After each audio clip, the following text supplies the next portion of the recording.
we're going to talk a little bit about that today, how many different types of technologies are necessary for us to get to the next level on sustainable architecture and design.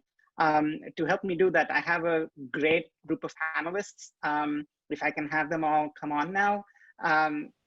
We have with us Leland Curtis, who is the co-lead of computational design at Smith Group, Jeremy Knoll, who's associate principal at BNIM, Claire McConnell, who is a building performance analyst at Mithun, and Benjamin Weber, who is the director of the Energy Lab at Perkins & Will.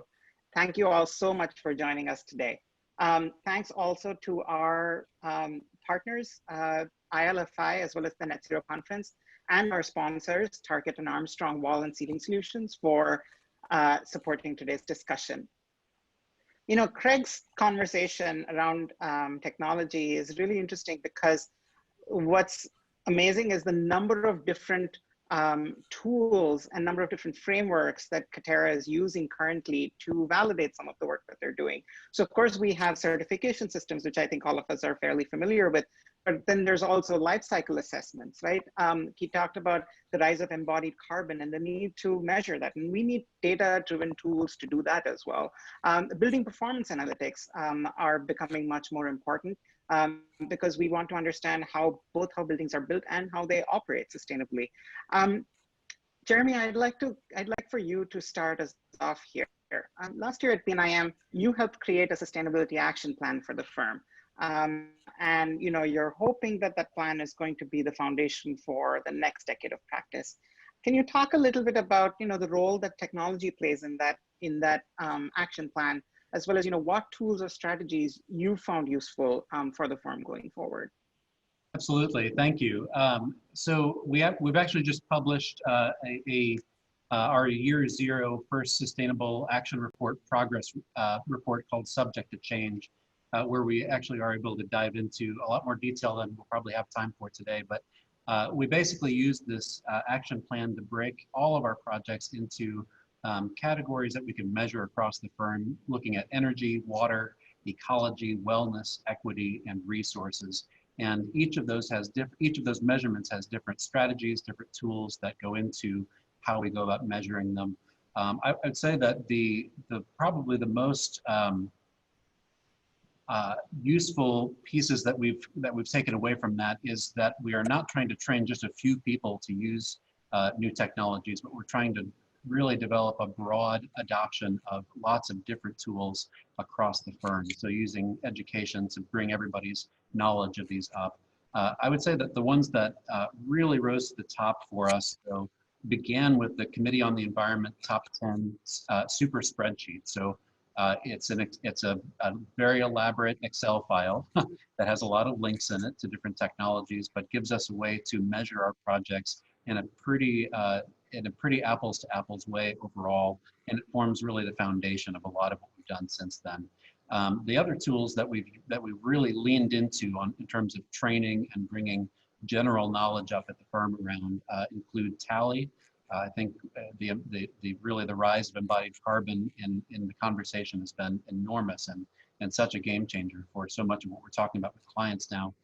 And then the other ones are ones that we already knew, but are now pushing for broader use of, such as Sapphira, Planet Impact for energy and operational modeling, and then the Insight tool within Revit for things like daylight analysis. And then there are a handful of other tools that we've been able to use as well.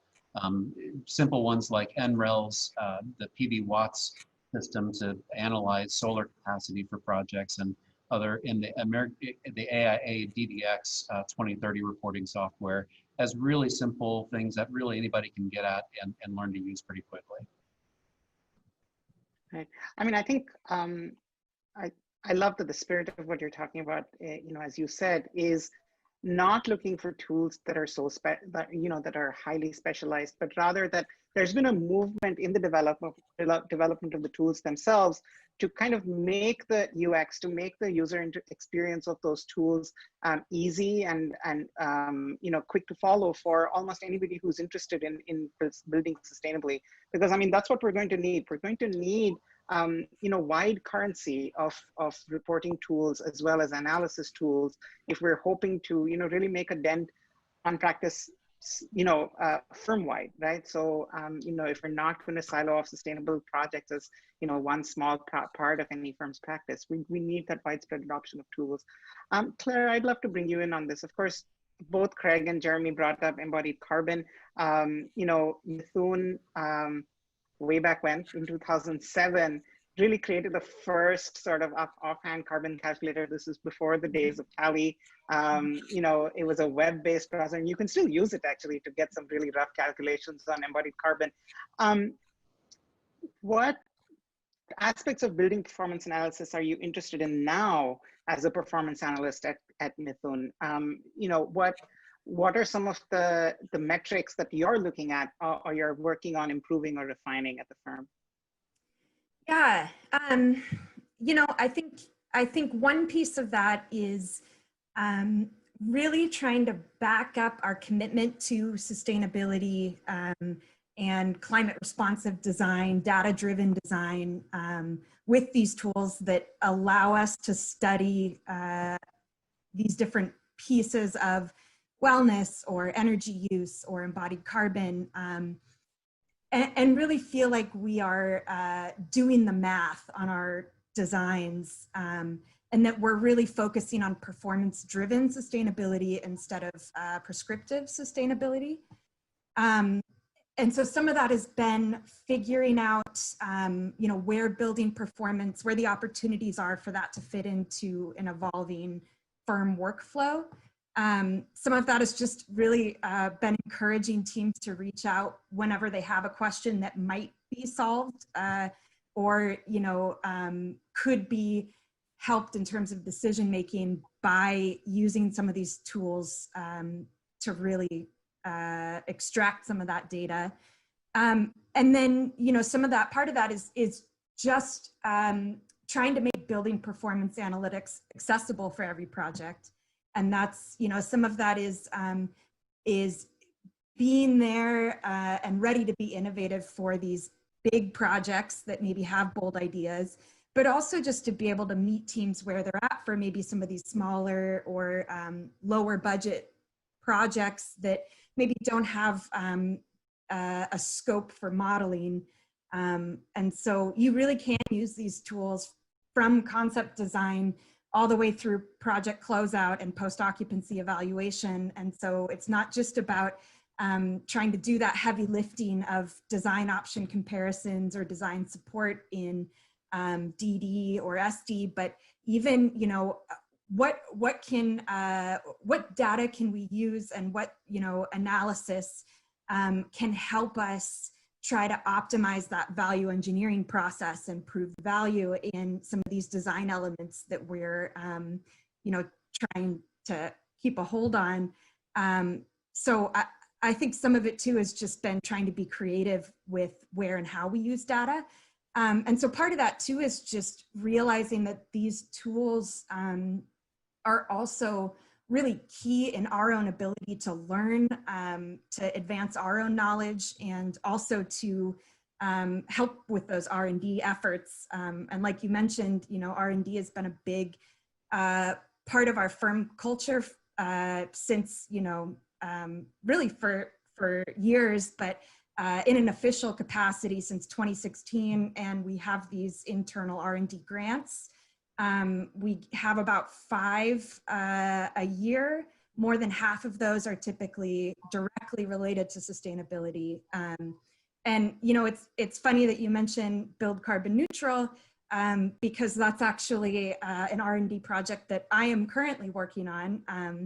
And it was innovative when it first came out, and we saw this hole in the industry for embodied carbon, or maybe it was kind of a big blank question mark.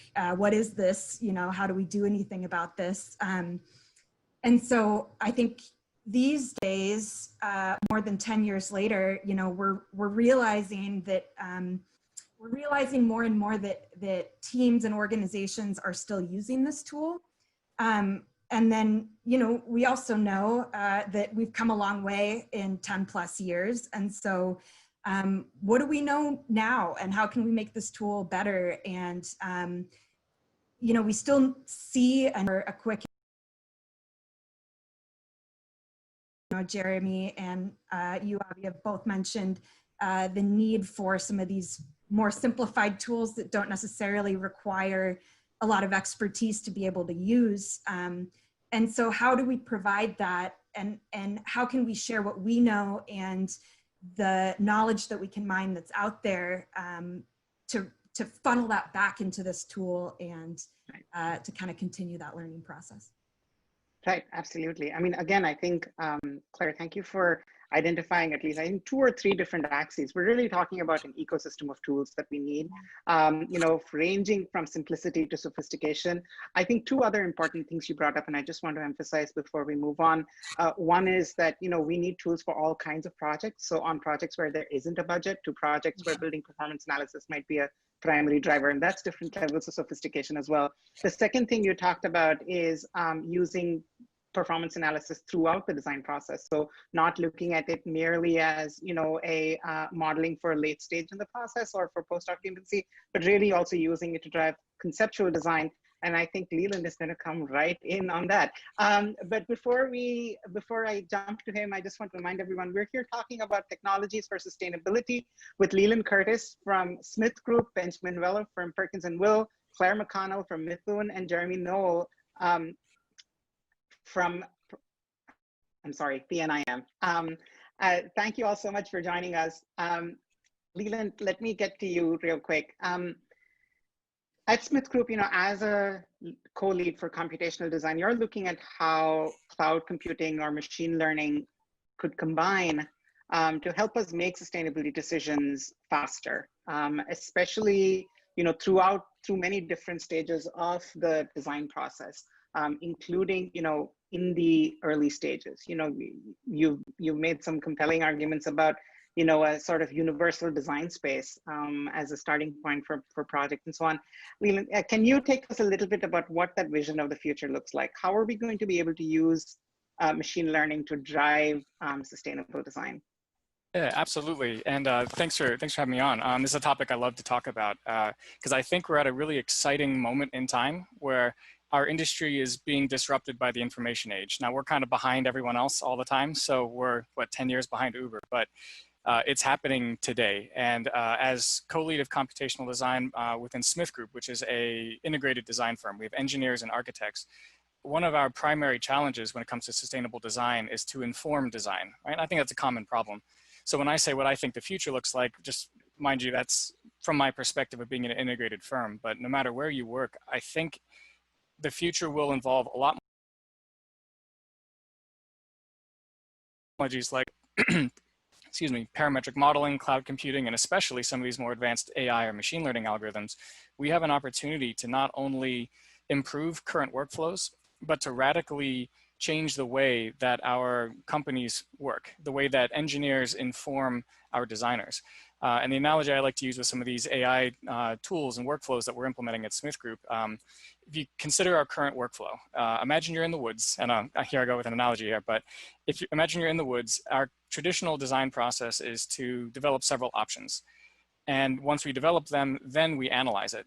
Well, under this analogy, that's like having 3 or 4 paths through the woods. You blindly walk down one of them, figure out where you are, and that's all you know.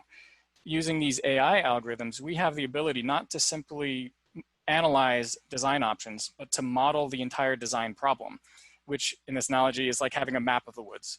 So now the design team gets to just look at the map and then go the right way and get out of the woods. So I think what that's going to do for our industry is challenge, especially performance analysts and any engineers who are on the call here.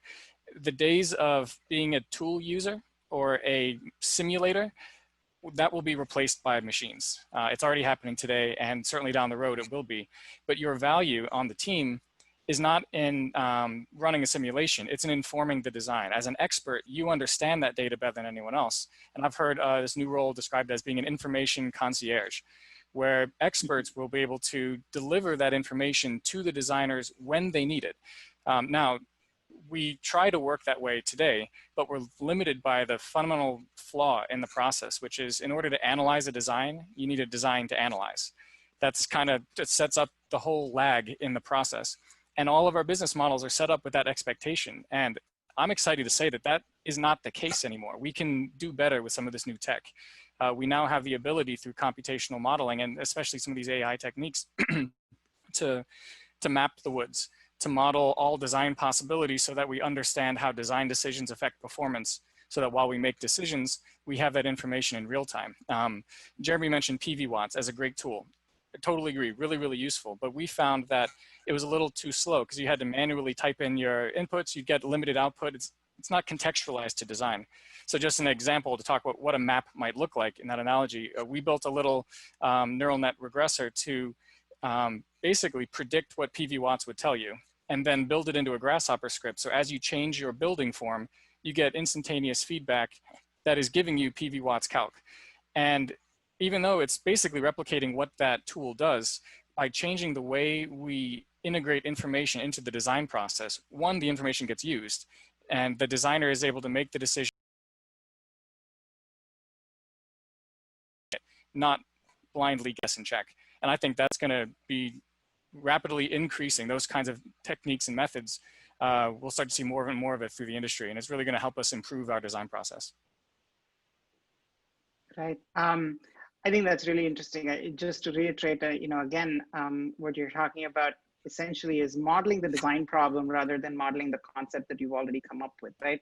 And that can be really powerful. And I think the PV watts example that you gave is really interesting, is because so much of that kind of thinking relies on tool-to-tool integration, and really being able to create interfaces, be they dashboards or parametric kind of readouts that will be able to give us feedback in real time, right?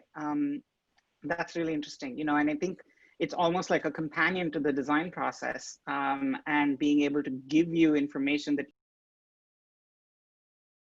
Benjamin, I'm going to come to you next. The Perkinsville Energy Lab, you're researching a lot of different technologies for Perkinsville, and on energy or energy neutrality or carbon neutrality, we know that we have a 2030 deadline. There's a certain speed we need to pick up here, right? We've come a long way. Very recently, the reporting has been actually that the building industry has made some huge strides in terms of carbon footprint. There's definitely good news to celebrate, but obviously it's a question of prioritizing. We've prioritized new construction over existing building stock. We know that we're prioritizing energy use intensity, we're prioritizing embodied carbon, and so on. So what are the tools or technologies that we should be prioritizing in your opinion? In general directions, where should we be looking first? Sure. Well, thank you for having me. It's interesting from the perspective of a purely architectural firm. I believe there's going to be a fundamental shift in how we design buildings for sustainability towards HVAC design, and that the prioritization of technologies for energy, daylighting, building performance, or carbon neutrality, the primary driver is not going to be carbon neutrality or energy performance itself. It's going to be worker productivity. And that's because of an effect I like to call the Jaws effect. People are, terrified to see this, imagine themselves in this uncontrollable medium, this unseen threat that could cause harm to them. And I think they're going to be in a similar situation with the air around them as they go back into the workplace. And that fundamentally is going to, force a new suite of technologies to be brought upward, because I think the types of systems owners are going to be willing to pay the premiums for are like low flow radiant systems, typically the more efficient systems, but much more tightly coupled to the building envelope and fenestration and lighting design. Things as an architectural firm, often architects will do decoupled from a mechanical consultant or HVAC design. And so that's going to force fundamentally a shift in things like energy modeling, daylight modeling, CFD to be moved upstream, to be done far more frequently. And you need solutions that leverage big data, AI, and machine learning to make that particular audience able to use those tools effectively when they're not accustomed to doing them right now, and they're going to have to be very soon. So within the research program at Perkinsville, one thing we've been developing over the past 4 years is a web-based and cloud-based design analysis platform called SPEED, the Simulation Platform for Energy Efficient Design. And the goal was to embed significantly, principles of AI, machine learning, high degree of design automation, to make that domain that's, traditionally been requires a high degree of skills to do effectively, but make that accessible to a general community that's not accustomed to doing it. And the platform, certainly there are technical challenges, but I think, any firm that, goes down this path of looking for custom tool development will find this a cultural challenge as well. And I just wanted to note that, I think that when we talk about meeting carbon neutrality or 2030 goals, we're really talking about meeting that goal on paper. To meet that goal in reality, there's a huge gap between how we say a building is going to perform and how it actually performs. And if we, and that's a big if, meet the carbon, architecture 2030 challenge, that will be on paper. And I think there's going to be another decade before we actually potentially could meet that in reality. Right. Benjamin, so many different things in there. So I think, first of all, thank you so much for pointing out, the cultural framework within which technology exists. Not just, I think, just in the terms that you spoke about towards the end of your response, but really also what you said right at the start of your response. What culturally are we going to find clients are willing to pay for, right? And then how do we leverage that to drive towards responsible design? So certainly, as you said, air quality is going to be top of mind.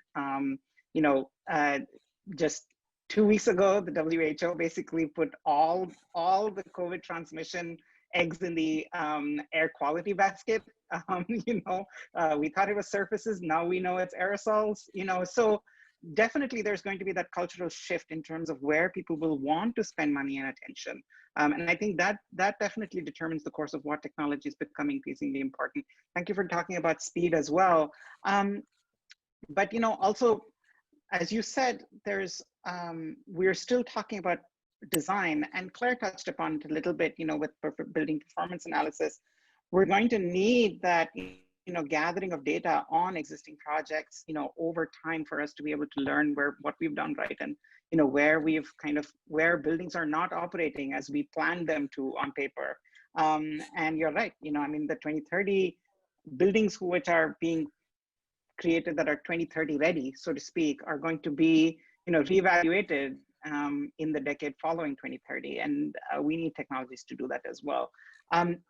Before we continue, I just want to remind everyone who's on with us today, we are using the Q&A button for questions. We have a few questions in already, as well as a couple of questions that people who registered submitted to us while they were registering. But in the meantime, if you want to ask the panelists anything about technology, please go ahead and put your question into the Q&A window. Also, if you see a question there that's been already asked and you want to see it answered, please use the thumbs up icon below the question. That's an upvote. We'll take the questions with the most votes first. I'd like to bring up a question actually that came from one of our registrants that's not currently in the Q&A window. Adam Lillian asked, if we were to look 10 years from now, so really imagine yourself in 2030 and looking back. So this kind of links to what Benjamin was just talking about. What technologies do you see really making a difference on getting us over the finish line? Benjamin spoke a little bit about that, but I'd love to bring the rest of you in terms of, I guess it's a question of prioritizing. What are you prioritizing in that suite of tools that you're using when you're specifically talking about getting to net zero or carbon neutral? I could jump Claire, in. would you like to come first? Sure. Sure. And then Jeremy will take you in. I think for me, I think it's less about the actual tool and more about what are you trying to accomplish. And at the end of the day, those should be similar or the same. You're trying to use those tools to get to your end goal. But I guess, looking back in 2030, I think one thing that is going to be highlighted is the work that firms are doing for the future and for that resiliency. And I think, you know, kind of touching on what Benjamin said too about being net zero or carbon neutral on paper versus in reality, I think we have something kind of similar when we think about especially operational carbon. And, you know, are we designing for today, or are we designing out to 2050 or beyond? And I think even just acknowledging that design decisions that we're making today may not perform the same in 10, 15 years. So regardless of what year you're designing to, even just sort of understanding those future implications in terms of comfort, energy use, wellness, you know, a whole host of things. And I think when we reframe it as, you know, trying to accomplish net zero energy, net zero carbon, that's resilient through time, it's more about building the tools that give you the information to be able to do that, and kind of holding up one tool to sort of be that one driver of what happens in the future. Spoken like a performance analyst, Claire. That's just, you know, it makes sense, right? I mean, I think, you know, we want that continuous evaluation of projects, and we're going to need that. So we better prepare for that over any individual design strategy. You know, I couldn't agree more. Jeremy, do you want to comment on that? You know, what will we see as being some of our most important focuses looking back from 2030? Yeah, that's a good question. And I think especially because the UN's reports are actually giving us until about 2030 to turn the ship around. So between today and then, which is now less than 10 years, we're at 9 years and about 5 months left to accomplish these goals.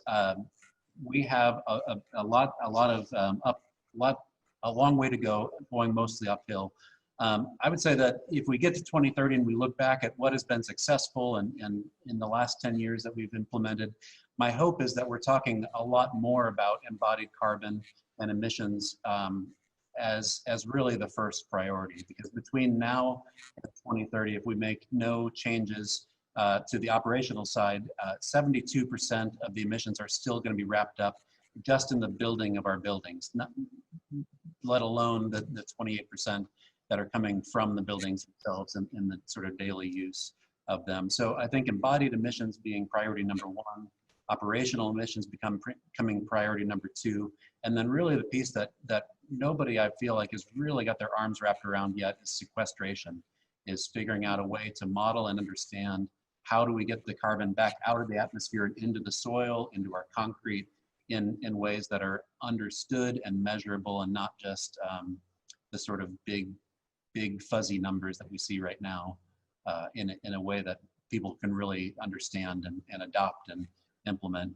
I'd say the other thing to consider looking out to 2030 is that architects are only going to touch a small percentage of the buildings built between now and 2030. So looking to things like energy codes, there's a new zero energy code appendix coming out right now in the upcoming IECC 2021.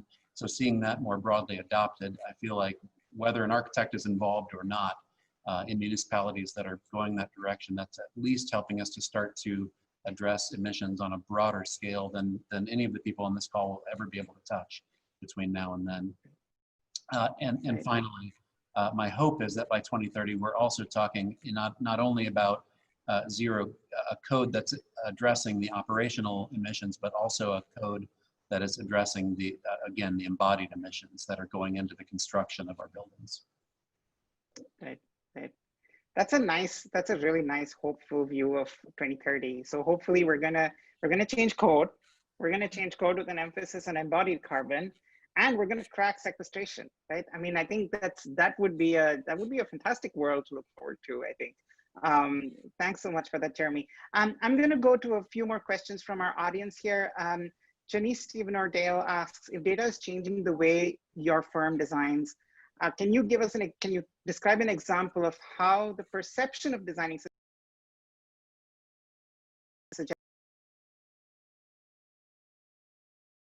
in any of your projects, data-driven, a non-intuitive design solution? Has it suggested new paths or new models? Any examples of that?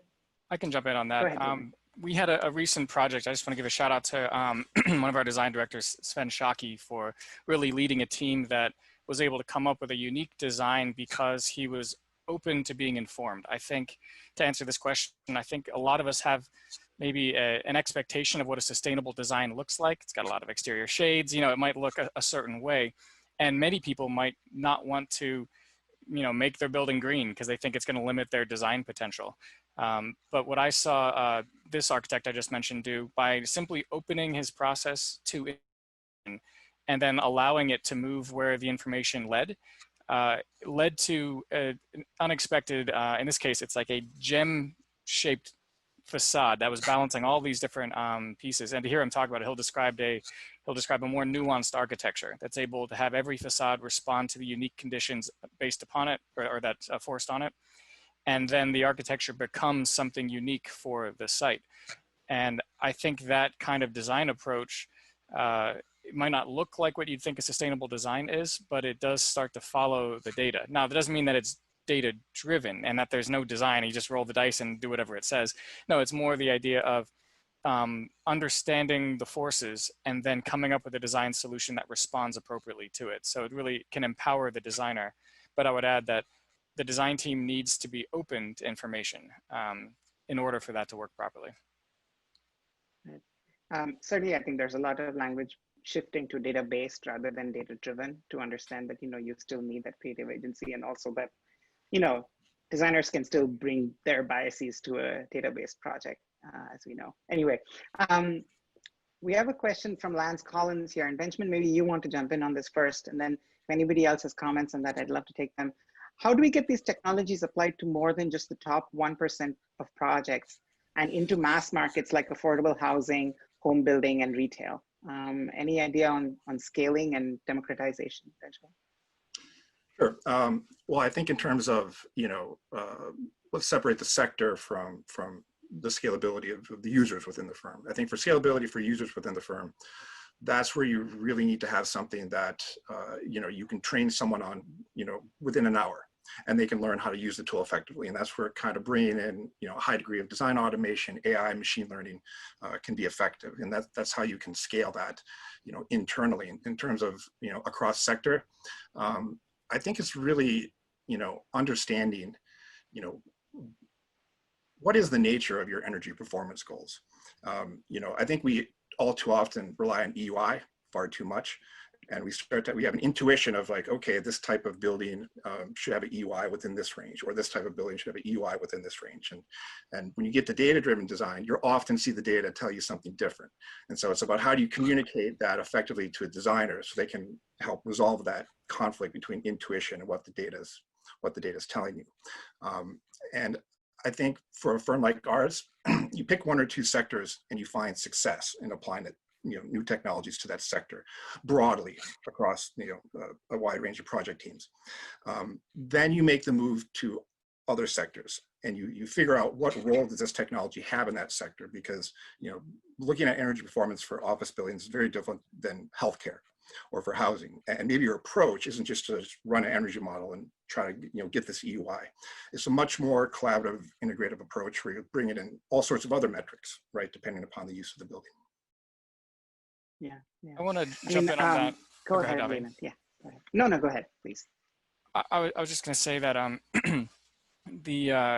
think there's an opportunity here to, if the goal is to get performance analysis on more projects and to democratize sustainable design, I think tech can really solve this. If we recognize that we tend to do the same things over and over again on every job. We're running an energy model again on another building. And is it really that different? What I mean to say is there are many common problems. And I think those common problems can be captured in data and then packaged in software and then copied for free. And every time you use it, as Benjamin was describing these tools, these interfaces, a lot of that analysis can just be a part of the software.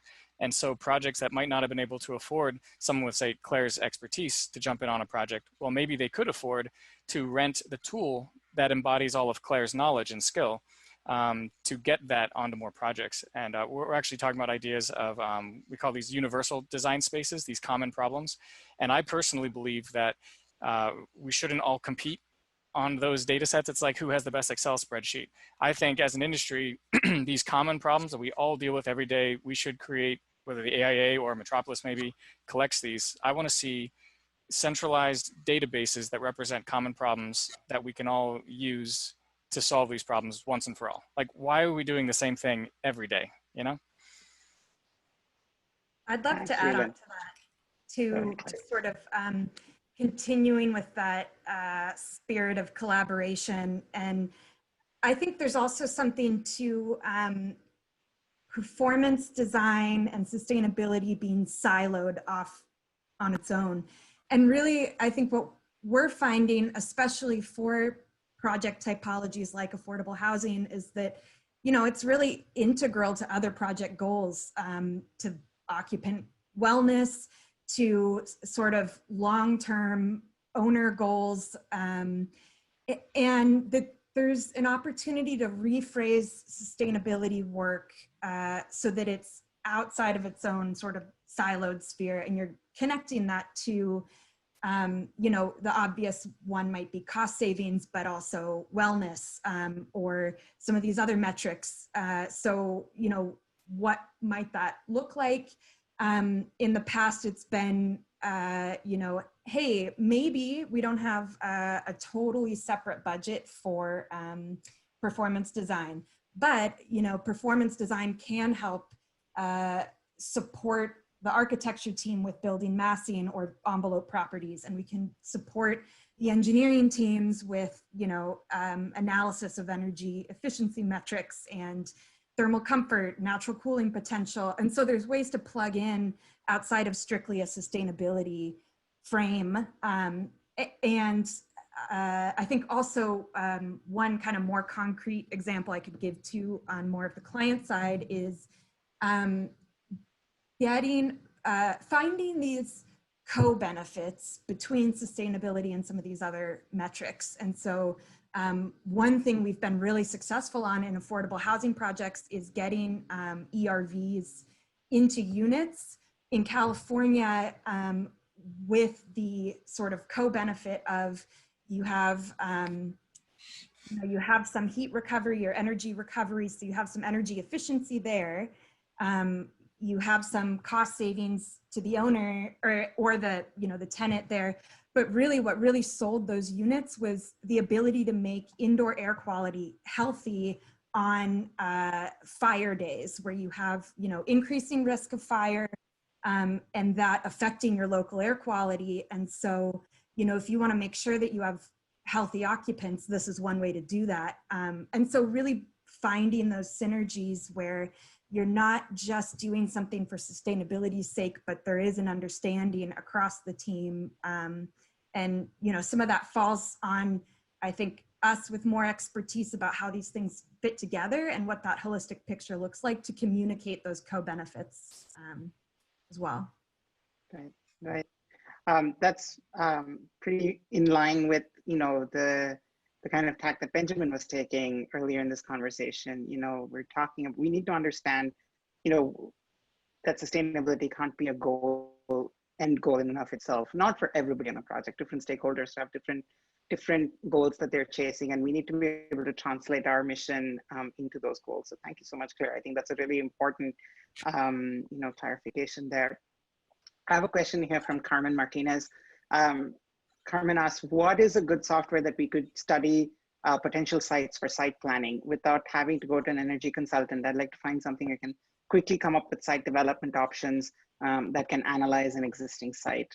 So any quick and dirty site analysis tools, and then we can move on to the next question.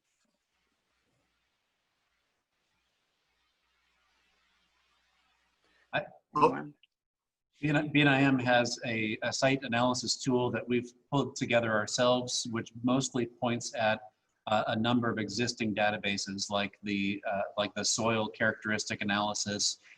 Gives us information about optimized solar angles, wind generation, and really looking at both the risks and opportunities of each site. But I can't point you, personally, I can't point you to a single software that does everything. Maybe the one on the energy side that comes closest would be Climate Consultant software, which is freeware. Okay. Benjamin, you wanted to? Yeah, I was going to mention, Avi, I've seen quite a few kind of new tech stacks, platforms come out that do generative design at the urban scale planning, but it really kind of stops at the massing and the spatial layout part. You know, once you get to the building performance analysis part, you know, that list of available tools gets really small.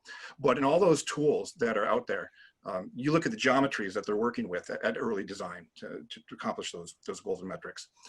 It's clean geometry. So you can easily, you know, take that from all sorts of these different kind of startup tools that focus on urban planning and generative design. If you could have some sort of tech stack in the middle, you know, that basically brings in these clean geometries and runs, you know, large scale building performance analysis, not just energy, but daylighting, what have you, and then bring that back in via an API to those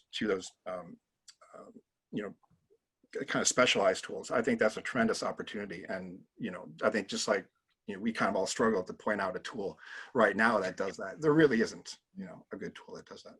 I really like that you brought up the API part there, Ben, because we all agree that there's no single, you know, tool to rule them all, but different tools have different strong suits. And I know I'm personally fascinated with the open source plugin community on Grasshopper, and just how much you can build with those parts and pieces because they all speak to each other, and to see how different that ecosystem is from the traditional software or desktop software sort of workflows, where you're limited by whatever that one tool can do.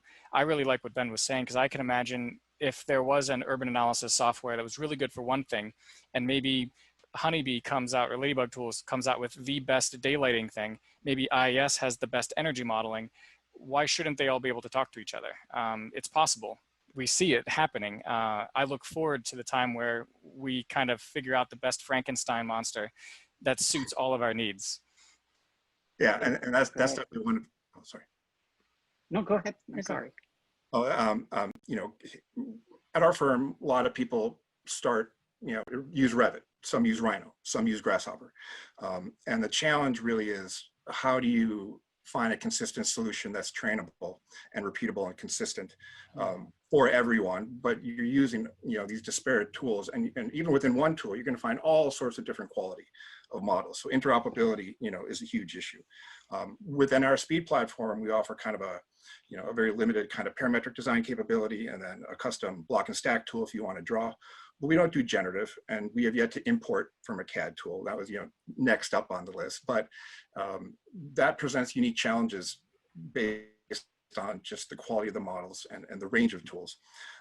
And I think that, you know, you're going to see the software industry start to move towards this nexus of APIs and using AI and machine learning rather than file-based exchange to facilitate that type of integration between all these different tools. Because you can't tell people what to use.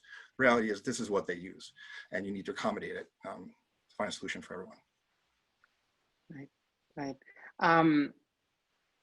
Sorry, that was a lot of tech talk. But I think what's interesting, just, you know, for anybody who's not as tech savvy, I think, is that there needs to be some level of being able to play with technology. You know, even, you know, you were talking about, you know, those plugins, you know, working with those plugins, being able to splice something together. Benjamin, of course, you're talking about, you know, how software people need to really focus on APIs, right? And I think that's really interesting, is that, you know, we have to think about the software design process as much part of the architectural process as almost anything else, because without that baseline and without being able to hone the tools that we need specifically for the kind of work that we do, we're not going to be able to get to those fine-tuned results. And I think, you know, again, going back to that diversity of tools that both Jeremy and Claire were talking about early in the discussion, I think there's tools with different levels of fidelity, right? That we should be able to get comfortable with. So that's really interesting, you know, and also, of course, the idea of, you know, having the tools talk to each other that Leland brought up, that's important too. So again, you know, that idea of the ecosystem of tools. We're just, you know, anyone who wants a refresher, we're here talking about technologies for sustainability with Jeremy Knoll from BNIM, Claire McConnell from Mithun, Benjamin Weller from Perkins & Will, and Leland Curtis from Smith Group. Thank you also to our sponsors, Target and Armstrong, for making today's discussion possible. I have a question here from Martha Keller-Halls, and Jeremy, maybe this is a question that you should take on, because I think it's not a technology specific question, but it is a, you know, it's a broader question about sustainable architecture. Regarding carbon sequestration, have regenerative agriculture and permaculture principles been explored in relation to architecture, with buildings being viewed as part of an interconnected system? So, you know, thinking about cultivated landscapes, you know, growth as well as building. Yeah, absolutely. And I think this came up recently for us on a project. It's actually a small university project, but it's on a pretty large piece of land that includes some wetland area. And part of what we're looking at on that project is how much of the combination of wetlands that's going to remain and the native plantings that we're putting in, how much of that area is going to will be necessary to offset the new construction emissions of our building. And again, I think it comes to that question of there aren't great tools for modeling sequestration. I think the closest one that we've been able to find so far that does most of what we needed to do is iTree. The letter I is in ice cream and then tree. But it has some limitations. For example, it doesn't account for the carbon sequestration happening below soil. So it's only what is a tree bringing in above ground. So there's some incompleteness there. And it also doesn't account super well for differences in different climate zones and the differences that you're going to have in planting a tree in Minneapolis versus Austin, for example. It doesn't really show us that very well. So some of it is still guesswork. We're doing our best with the tools we have, but that I think is also showing us that there's space in the market for new tools to help us really understand the holistic picture, including the relationship of landscape to architecture. Right. We're about 20 minutes away from the end of our discussion, so we're going to try and take in a few quick questions here. Harold asks, technology is super important, but so are people. What are the most promising technological platforms for engaging the public? In a Scandinavian context, many projects get shut down because the public doesn't approve of them and the politicians close it down. So how can we use technology to communicate to a broader public about sustainable architecture? Anyone? I think it's the language we use for one. We in this room are talking with acronyms and the jargon that we thrive in and is a definite part of how we do our business. But when you switch modes talking to the public, so I'm in Missouri and often I'm doing business in both Missouri and Kansas. So the code of the language can matter a lot in how I'm going to get a project to move forward with the sustainable attributes that I want or not. So using as an example, and rather than talking about sustainability, talking about energy security, talking about health and comfort, things that everybody can resonate with, whoever they are, and isn't a buzzword that's unique, that means something different to me than it does to you, and so forth. I'll keep my answer there. I'd love to just add on real fast to that, I think that's, you've hit the nail right on the head. And I think remembering, kind of going back to this idea of what are we doing this for and what's our end goal, you know, sustainability is so closely related to equity and humans generally. And, you know, I think coming up with ways to make that piece of it more accessible, you know, helps both us, I think, as designers deliver a better product at the end of the day. But, you know, it helps for this exact thing, kind of public acceptance for kind of getting through to a client that might not immediately see that connection. I think there's a lot of uses in trying to marry sustainability with people more frequently. Leland, I think this next question is for you. The idea of a universal design space is quite powerful. Is this an effort that occurs at an individual firm level or a collaborative open source industry approach, especially when it comes to training AI or machine learning engines? So, you know, what's the vision, Leland? Who's going to get this done? So I think there's different avenues. I think every firm can and should develop their own universal spaces for their own special sauce, right? We're all slightly different. Smith Group does a lot of healthcare. Maybe we'll have the best patient room universal design space, right? And we should compete there. That's what we do. But there's a lot of other things that are common to all of us. I think that this is something that, for example, the DOE could fund, that universities. I actually just recently submitted to Oak Ridge to try to do exactly this as a sort of a prototype.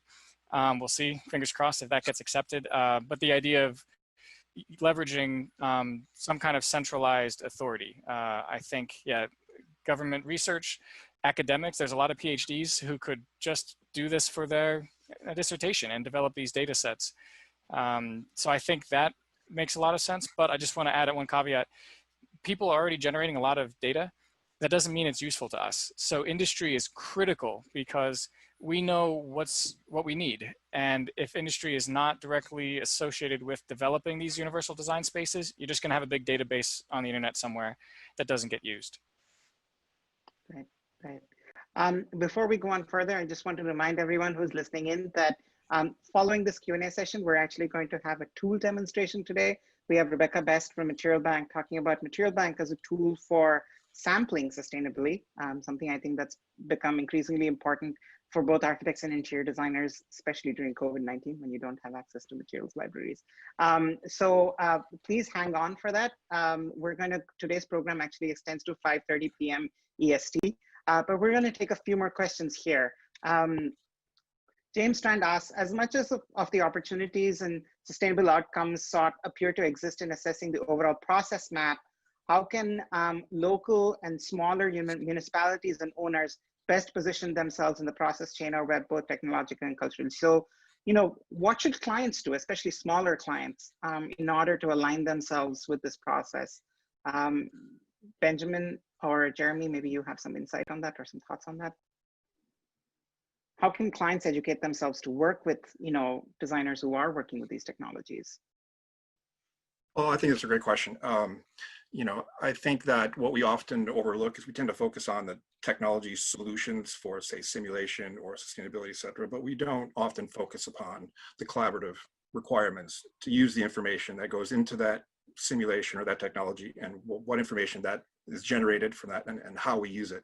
And I think that right now we could take what we have right now and do a lot more with it if we had more effective, you know, project team collaboration technology solutions. I think right now, you know, the distributed workplace means something very different than it did before. And so as project teams, you know, work in a different way together, you need to have the corresponding technical solutions for collaboration for the project team across, you know, those different tech stacks. Right. We have a question from Valeria Quintanilla Florian, who's asking, you know, how do we bring students or young designers into learning about sustainable technologies? So, you know, what should be the priorities there? Claire, do you want to come in on that? Then we can move on. Yeah, you know, I think one important piece of that is sort of remembering our humility and that we don't know everything, right? And that kind of more and more the generations that are coming out of school, even without a focus in these technologies, have some awareness of these tools and how they're used. And so I think one thing that's really critical is to make room for those voices and to acknowledge what younger staff might be bringing to the table in terms of knowledge and expertise in some of these tools. And, you know, that maybe what some younger staff might lack in experience, there's sort of this wealth of new ideas and kind of emerging information that they're kind of right there at the front end of receiving as they come out of school. I would actually just want to add on to that. We're finding that a lot of this new technology, it's based in ways of thinking that most of us were not trained while we were at school. This is so new and it's happening so fast. I actually went back to school for data science and learned much more than I ever expected to. And I'm actually very worried for people who are maybe 5 years into the industry who didn't have a chance to learn some of these things because they don't yet have the experience to make them very valuable as an experienced designer, and they may be overshadowed technologically by these new graduates who are thinking computationally, who know how to code, who understand data, and are then able to harness the power of this new technology in ways that someone who doesn't know that can't. And I think firms have a responsibility to their employees to help them train up. I don't think it's right to replace people with the new staff who have the skills, but I think that's an inevitability if people don't develop the skills required to be an architect in the 21st century. Thank you for that, Leland. I think that was really important to say. Thank you. Go ahead, Ben, you were going to say something. Yeah, you know, our research program places a very high emphasis on academic collaborations and partnerships. And our process lab and energy lab recently taught a class at Georgia Tech to make that connection between designers and, you know, or students and what designers are actually doing at the ground level. I think it's very difficult in traditional departments, whether it's architecture, mechanical engineering, or civil engineering, to get the type of education or curriculum you really need to understand this nexus of simulation, architecture, optimization, design automation, software, AI. And you really need some custom curriculums to be made available to universities because they're not going to develop those curriculums in-house. They're just not anytime soon. So I think having, you know, kind of a collaborative effort within the industry, not just, you know, across private firms and government organizations, but develop curriculums to start to teach students, here are the skill sets that, you know, we want, you know, on the outside when you get out. And here are the kind of relationships available, you know, to start to understand that and make those connections. Because, you know, I think the industry can move faster than universities can in offering that curriculum. I'd just love to add really quickly too, that I think, you know, building off what you guys just said too, I think one important piece of that is also trying to do what we can as firms to engage kids even younger than college age, right? And to really show people all the different aspects that are involved in this work. And it's not just about designing a building, there's all this other expertise where someone that doesn't necessarily see themselves as an architect might fit in. And, you know, we need that, that diversity of voices and ideas, and that trying to show and share that at all ages, not just at the university level, is, I think, also important. I agree. I'm going to add to that and just say that there is an external responsibility that I think all of us have to go and whether that's teaching at a community college nearby, like for example, I'm teaching a professional practice class where I talk about a lot of the priorities of sustainability, or talking with K through 12 groups on a regular basis, to getting them out on job sites and hard hat tours and so forth. I think that's immensely important. I will say that within a practice though, to shift focus a little bit there, something that I heard before we started down the path of creating a sustainable action plan from a few of the folks that were 1 or 2 years into their careers was some frustration that they weren't working on a sustainable project. And that to me was a red flag, because every project should be setting some kind of a goal that everybody can sink their teeth in on it and really get to the question of sustainability around. And so a lot of the work that we've done here has been focused around building the, not only requiring every project, whether it's teeny tiny or gigantic, to set the same types of project goals, whether they're going to blow the doors off of them or do really well in a few focused areas, So that the entire project team understands sort of their relationship to the performance goals. But ultimately, it's been about bringing up the language of and understanding and vernacular for everybody, from the intern right out of school to the principal who's getting ready to retire. Like, I want everybody along that spectrum to have equal confidence in a project meeting with an owner, to be like, hey, wait a minute, have we talked about the ecology yet? Like, what about this decision affects X, Y, and Z about the performance of the building? So the more confidence we can build and opportunities we give for people to understand where they fit within the sort of nexus of the language and technologies that we're developing, I think the more we'll get out of everybody. We're just about 10 minutes away from our tool demonstration today from Material Bank. I just want to get a couple of more questions in here. I'm going to group a few questions. So obviously we're not going to get to every single question that we have pending in the time that we have. I have a couple of questions that speak to a global perspective. We have a great question about pursuing a lowered embodied carbon in Latin America, where policy incentives may not exist to drive that. We also have questions about how technologies must be seen in the context of the UN Sustainable Development Goals. So not just looking at the American context, but around the world.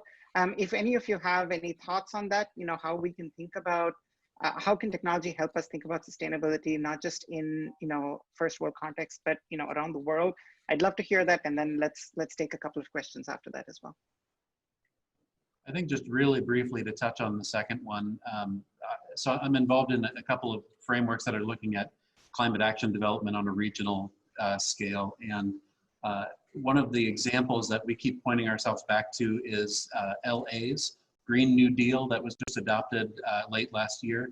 And I would say that one of the things I value the most about that framework is that every measure that goes into that report is tied back to the UN climate and development goals. So you can see sort of in a shorthand, the 5 or 6 that each credit or each goal is attempting to face itself towards.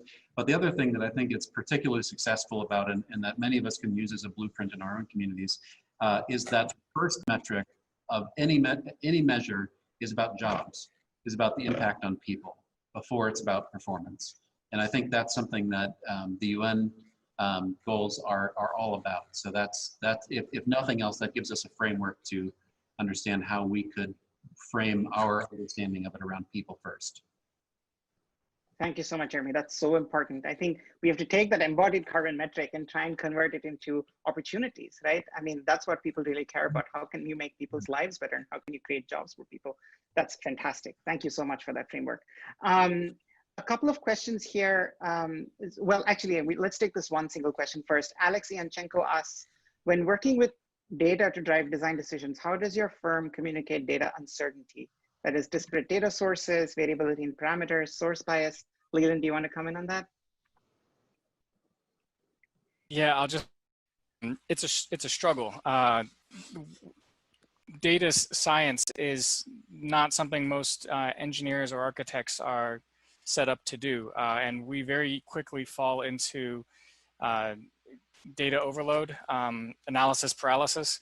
There's just too much data. So we're actually in a process right now of discovering what makes the most sense. And I actually look forward to hearing from other people on this call, just as our industry moves forward, as we start to figure out what are the best methods. There's certain platforms that are very useful. A shout out to Thornton Tomasetti developing that Design Explorer platform. That's a really good way of communicating a large volume of information. We have data scientists in-house who teach us which colors to use and how to do less, because we're always trying to do too much, right? To keep things simple in order to communicate. But it really is a new skill set, how to communicate complexity and how to communicate data. And I'm still on the path to learning. I wish I could have like an answer, oh, that's how you do it, but tell me, I'm looking to learn. Go ahead, Ben. Yeah, this is a great topic because we spent a lot of time trying to enable a simple yet effective workflow to do large-scale parametric studies. Run 1,000 simulations in parallel, get it back in an hour. When you get to visualizing what the data is actually telling you, you move out of the world of a couple bar charts next to each other. And how do I visualize 1,000 different designs? at one time. There's really not a good way. You know, parallel coordinate plots, scatter plots, you know, regression analysis, sensitivity. It's really challenging to visualize these you know, these complex design spaces. So be careful what you ask for. You know, it's not just about doing more runs more often. How do you actually interpret, you know, understand what that's telling you? More data, the more complex. And that's where I think you need to apply, you know, some layer of like AI and machine learning. If I can, as a mechanical engineer, look at a chart and tease out from all these different points what it's telling me based upon what my design question is, I can write that into software and we can put that into a tool and we can post-process that data automatically and bring up your little avatar of choice and have it tell you, you know, here's your design question, here's what the data is telling you, and, you know, figure out a way to communicate uncertainty in a clear way, which is challenging. I think it's the new frontier. I mean, this is where industry is going. This is what we need developed. It's developed for, I think, other industries, other problems. We need to figure out what those solutions look like for architecture and for design. Yeah, I mean, certainly there's a lot of progress being made in data journalism, for instance, in the digital humanities, in, you know, information design. That I think is maybe just adjacent to the problem that we're talking about. And there's a lot to be learned from that space as well, in terms of, you know, communicating really complex data sets with that sensitivity to uncertainty, to openness, and so on. We're going to get to our tool demonstration with Material Bank in just a few minutes. I'm going to have one last question here for the panelists, but before I do that, thank you so much to Leland Curtis from Smith Group, Ben Weller from Perkins & Will, Claire McConnell from Mithun, and Jeremy Knoll from BNIM for being so forthright and so generous with your time and insights today. As I said, we're going to be launching into a tool demonstration with Material Bank in just a few minutes. Please stick around for that. You know, we're going to look at how Material Bank, which is a sampling tool and a sister concern to Metropolis at SANDOW, also has some interesting sustainability you know, features and how it can be a sustainable way to sample. Before we do that, there's a question here. So far, you know, we've been talking a lot in the paradigm of new construction, right? And there's a couple of questions, great questions here that talk about existing buildings. So, you know, how do we apply these tools that we're developing for new construction to retrofit and to adaptive reuse, which, as we know from an embodied carbon perspective, are some of the, you know, best ways for us to get to that 2030 goal. A connected question from Joyce Lee is, you know, talking about the historical preservation space. So how do we balance the needs for cultural sensitivity alongside sustainability as we're looking at retrofit and that adaptive reuse? I'd love to get all of you to jump in on that, and then I think we'll head to our tool demonstration today. Jeremy, do you want to kick us off? Sure. So I think there are really two aspects to this. One is to see more municipalities adopt what St. Louis just adopted, which is, I was looking for the exact terminology, but it's essentially a performance code. So existing buildings over a given duration of time are expected to get more and more efficient over that time. And it essentially applies to all buildings over approximately 50,000 square feet. So that's one way to begin to do that, is to put it into the code and begin to measure it at a municipal level. I think the other piece of this is something that we haven't talked about yet, which is the shift that the architecture profession really should undergo right now, and that is towards being an operational consultant, more than just waiting for a project to show up in an RFP. How many of us have 10, 15, 20 clients that we've worked with in the past 10 years? Maybe we even finished a LEED Platinum project with us, but do any of us have a clear idea today of how those buildings are performing and how the energy goals and other goals of those clients are proceeding? I think that's a space that architects could look to fill as really a new area for us as a profession that we don't touch in a consistent way right now. But building market within our own firms around past clients and helping them to not only achieve the goals that they set out way back when we worked with them, but let's talk about the new goals and how we get to the next step and the net zeros and et cetera.